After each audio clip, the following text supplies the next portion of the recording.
Listen to me closely. You are not off course, broken, or behind.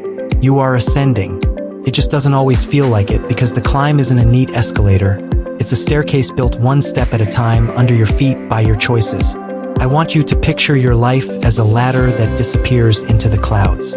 Every rung is a lesson. Some rungs are inches apart, you glide. Some are a stretch, you wobble. Some demand a leap. Your stomach drops, your fingers grip, and you pull yourself up, shaking and smiling because you did it anyway. A few rungs feel loose and a few are iron solid, but every single one is there on purpose. Your job isn't to question the blueprint. Your job is to keep climbing. Number 1, your ladder, your pace, your sky. Stop looking left and right. That's someone else's ladder, someone else's weather, someone else's story. Respect their ascent. Be indifferent to it. The only meaningful comparison is this: who were you yesterday, and who are you becoming today? That's the only scoreboard that matters. Some steps will feel like a party. Sunlight, wind at your back, celebration. Others will feel like bare metal in the rain. Those bare metal rungs are not your identity. They're temporary training grounds. Pain writes the dictionary that gives gratitude its meaning. Loneliness trains you to recognize real connection. Confusion sharpens clarity. So when you're standing on a cold rung wondering, is this my life now? The answer is no. It's one step, an important one, and you are moving through it. Number 2, look down, then look up. Right now, take a mental step back and look down. Look at how far you've already climbed. That one course you finished, that call you made, that apology, that morning you got out of bed when your mind told you not to. Those are rungs. Count them. Now look up. You won't be able to see the exact architecture of the next 10 years of steps, because the staircase is evolving with you, but you already know the rule. I take the next step. Crawl if you have to. Leap when you can. Steady steps or shaky ones both count. The terrain is not your master. It's your arena. You are the athlete. Show up and play. Number 3, the letter you owe yourself. There are days your heart is loud and your courage is quiet. On those days, write a letter to yourself. Not a journal entry of complaints, a contract. I promised I would build a life that matters to me, not to the scoreboard in someone else's head. I will forget sometimes. I will doubt sometimes. But I will not stop. I will make myself proud. Yes, you'll feel the tug of war between two standards. The one the world hands you, likes, titles, applause, and the one your gut whispers about, meaning, mastery, integrity. When those standards collide, choose the one you can live with when you're alone with yourself. The inner wind sustains. The outer wind scrolls away. Number 4, doubt is jelly, not steel. Doubt looks scary from a distance, like a field of stinging obstacles. But when you move through it, you learn the truth. Most doubts are jelly, not steel, soft, aimless, harmless unless you let them wrap around you. You want the view on the other side? Swim through. Not for a post, not for applause, for the promise you made yourself. Number 5, speak it out loud. There are worlds inside you that have never seen air.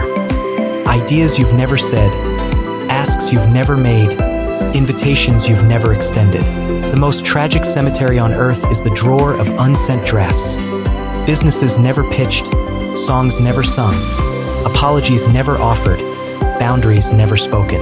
Dreams can fail in 2 places, in your head or in real life. At least in real life they get a chance. Speak it, ask for it, start it. In this universe, you rarely get what you do not ask for. Number 6, leave the harbor. A sailboat cannot correct its course while tied to the dock. You'll never discover the right wind pattern by staring at the weather app. Push off, even if you're uncertain. Initiative makes you collide with feedback, and feedback is the compass you've been waiting for. Some of you are waiting for a permission slip. It won't arrive. You are the sculptor, and your raw marble is today. There is no perfect chisel. There is only the courage to make the first cut. Number 7, the only irreversible decision. People stall because they fear irreversible. Let's be honest. Most choices are reversible. Try the project. If it fails, you can recalibrate. travel, if you don't love it, you can return. Pivot careers, if it misfires, you can pivot again. The only decision you cannot fix is the one you never make. The downside is usually a bruise. The upside can be a new life. Don't sacrifice a decade on the altar of a fixable mistake. Number 8. Microdeaths, big wings. Growth demands microdeaths. Versions of you that served you once but can't carry you higher now. Release them. Shed the costume that fooled everyone else and started fooling you. You're not betraying your past by evolving. You're honoring it. Birds aren't taught to stay in cages. They're taught to fly. Time to use your wings. Number 9. Small hinges, big doors. Everyone is hunting for the sledgehammer, the massive cinematic move that changes everything. Meanwhile, the door has a key in the lock. Small hinges swing big doors. In business, a 1% change in how you present your work can unlock thousands of new eyes. In your day, the first quiet 20 to 30 minutes can multiply your productivity. In relationships, one intentional check-in per day can alter the quality of connection. You don't need spectacle. You need consistency. Stop demanding that your next action be as grand as your end result. Mountains are climbed by footsteps, not jumps. The extraordinary is a pile of ordinary things done without quitting. The Climb Framework. Use this as your daily training plan. Post it where you'll see it. See, commit to the next rung. Every morning, ask, what is today's step?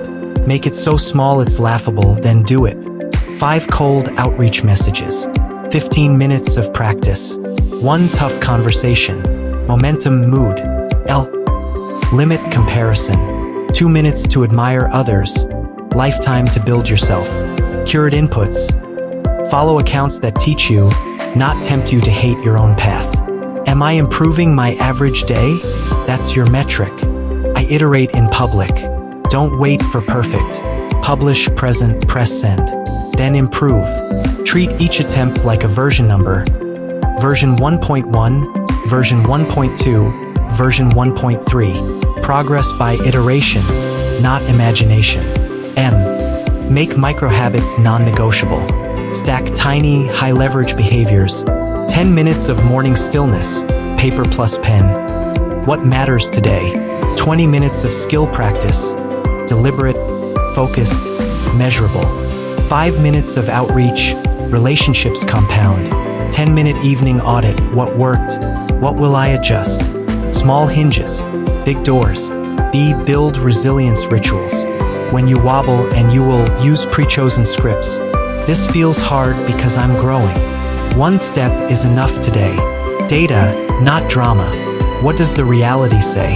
What's the next controllable action? The conversation with your future self. Close your eyes. Picture the you who kept climbing for 10 more years. Not a fantasy, a version that did the work. They're calm, capable, kind, proud. Ask them 3 questions. What did I stop doing? What tiny habit changed everything? Who helped me? And who did I stop trying to impress? Write the answers down. That's your map. Permission to be a beginner again. You will misread signs. You will pick the wrong tool. You will call the wrong person. Good. That's called progress data. Beginners move faster because they're not busy protecting a reputation. Be more interested in outcomes than in optics. Don't wait for courage. Build it. Courage rarely knocks before you act. It shows up after you begin. Action breeds clarity. Clarity breeds confidence. Confidence makes the next action easier. The loop doesn't start with belief, it starts with motion. Move first. When you hit a storm, you will face storms that make the ladder sway. People will misunderstand you. You'll wonder if you misjudged your capacity. When that happens, repeat after me. This rung is not forever. I have survived every hard day so far. My job is not to predict the next 100 steps. My job is to take the next one. Storms don't last. Your training does. The 3 lists that change lives. The courage list. 3 things you'll attempt that might fail but would change your life if they worked. The reversible list. 3 decisions you've delayed that are actually low risk and fixable. Start 1 this week. The unsayable list. 3 truths you will finally speak. to a partner, a boss, a mentor, or to yourself. Say them, start them, ship them. Standards over feelings. On days you don't feel like climbing, let your standards drive. Standards are promises you pre-made. I publish twice a week. I train 30 minutes daily. I protect the first hour of my morning. Feelings are weather. Standards are architecture. Build your day like a disciplined architect. The only two questions that matter today. What is the smallest step that honors my future? What will I eliminate so that step gets done? Everything else is decoration. Your coach's challenge. Do this today. 1. One-step contract, 5 minutes. Write today's single rung. Do it before noon. 2. Micro-death ceremony, 10 minutes. Write the identity you're shedding. I retire the version of me who underserved. Burn it, shred it, or box it. Then write, I embody the version of me who underserved. And post it where you see it. 3. 2 calls and 1 ask, 15 minutes. Call 2 people who can help you rise. Ask 1 clear thing. Don't hint. Ask 4. Evening audit, 10 minutes. 3 wins, 1 lesson, 1 adjustment for tomorrow. Repeat daily for 30 days. Watch your ladder grow rails. Final word, take the ladder. You have everything you need to take the next step. Not the whole plan, the next step. You don't need permission, you need movement. You don't need a sledgehammer. You need the key that's already in your pocket, tiny, consistent actions aligned with the future you will be proud to meet. So when the question shows up, do I stay or do I go? You already know the answer. Take the ladder. Up you go.